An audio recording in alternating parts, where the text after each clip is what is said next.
अगर आप अपने काइन मास्टर में उर्दू लिखेंगे तो वो इस तरह दिखाई देगा, क्योंकि काइन मास्टर में ऑलरेडी उर्दू फ़ॉन्ट मौजूद नहीं होता है। तो हम काइन मास्टर में उर्दू फ़ॉन्ट को कैसे ऐड करेंगे, इस पर मैंने पहले एक वीडियो बनाया था, जिसमें काइन मास्टर के ही ऑप्शन को इस्तेमाल करते हुए इंटरनेट से डायरेक्टली हमने डाउनलोड किया था उर्दू फ़ॉन्ट को। लेकिन बाज़ काइन मास्टर के अंदर हम ऐसा नहीं कर सकते, ये ऑप्शन मौजूद नहीं है। तो आज हम एक और एप्लीकेशन जिसे APK एडिटर कहते हैं, उसकी मदद से हम क्या करेंगे, उर्दू फ़ॉन्ट को काइन मास्टर में क्या करेंगे, इंस्टॉल करेंगे।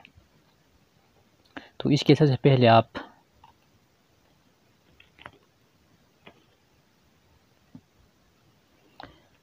आपने जाना है प्ले स्टोर में।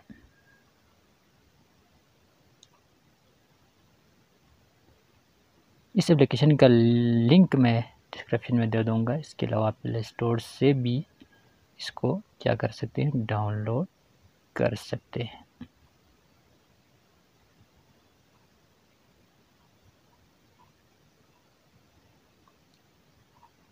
तो ये हमारे पास है प्ले स्टोर।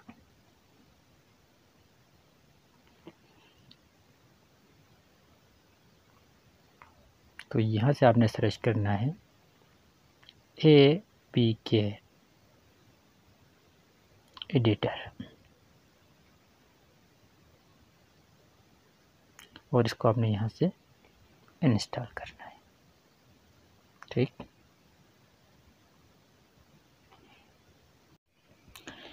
APK एडिटर यहाँ पर इंस्टॉल हो चुका है। सबसे पहले आपने इसको ओपन करना है।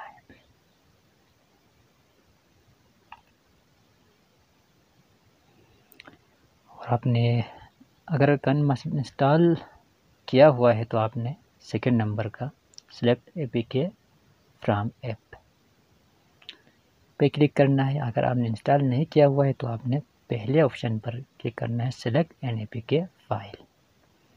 तो यहाँ पे मेरा इंस्टॉल है, तो मैं यहाँ से select APK from app, second option पे मैं क्लिक करता हूँ। फिर यहाँ से आपने क्या करना है, काइन मास्टर पे क्लिक करें तो यहाँ पे आपको 4 ऑप्शन देखा, उनमें से आपने क्या करना है, पहले ऑप्शन पर आपने क्लिक करना है।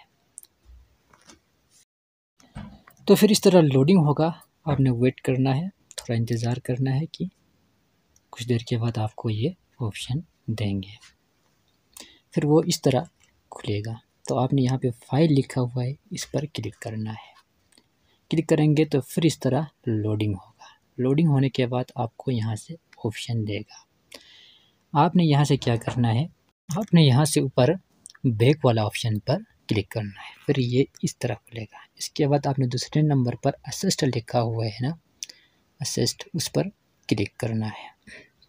असिस्ट पर क्लिक करने के बाद इस तरह खुलेगा, और यहाँ पे जितने भी TTF लिखा हुआ है वो सब आप रिप्लेस कर सकते हैं। इस पर किसी और फ़ोन को आप रिप्लेस कर सकते हैं। देखिए, जो TTF जिस जगह पर नहीं लिखा हुआ है आप उसको रिप्लेस नहीं कर सकते। लिहाजा मैं यहाँ पे क्लिक करता हूँ। उसके बाद यहाँ से मैं रिप्लेस करता हूँ। तो यहाँ पर डाउनलोड लिखा हुआ है, आपने इस पर क्लिक करना है। डाउनलोड पे क्लिक करने के बाद आपको यहाँ से मिलेगा उर्दू फ़ॉन्ट। ठीक, तो ये सारे फ़ॉन्ट है जो मैंने डाउनलोड किया था। एक बात और है कि आपने क्रोम ब्राउज़र पर जाकर उर्दू फ़ॉन्ट को आपने डाउनलोड करना है। यहाँ पे लिखा हुआ है ना, जमील नूरी नस्तलीक, आपने उस पर क्लिक करना है। फिल यानी फाइल रिप्लेस हो चुका है। उसके बाद आपने यहाँ पे कोने में यहाँ पे जो ऑप्शन आपको दिखाई दे रहा है, आपने इस पर क्लिक करना है। फिर इस तरह कुछ प्रोसेस होगा। प्रोसेस होने के बाद आपको ऑप्शन देंगे। अब यहाँ पर ऑप्शन आया हुआ है ना कि काइन मास्टर को आपने क्या करना है, फिर से अनइंस्टॉल करके फिर इसको इंस्टॉल करना है। फिर इस तरह ये उर्दू फ़ॉन्ट उसमें ऐड हो जाएगा और आप उसको आसानी से इस्तेमाल कर सकते हैं। यह हमारा पहला जो लिखाई था, ये देखें। अब आपने क्या करना है, इस लिखाई की फ़ॉन्ट को यहाँ से चेंज करना है। आपने यहाँ पे क्लिक करना है। यहाँ पर क्लिक करने के बाद हमने अभी पहले जो रिप्लेस किया था वो आपने याद रखना, ठीक है। B1 TTF पे हमने रिप्लेस किया था उर्दू फ़ॉन्ट को, इस लिहाजा मैं यहाँ पे क्लिक करता हूँ और इसको यहाँ से इस तरह बन जाएगा। अब ये देखो उर्दू फ़ॉन्ट यहाँ पर आ चुका है, जमील नूरी वाला। तो इस तरह आप अपने काइन मास्टर में इसको इस्तेमाल करेंगे और ये उर्दू फ़ॉन्ट पहले के मुकाबले में बहुत अच्छे लग रहे हैं।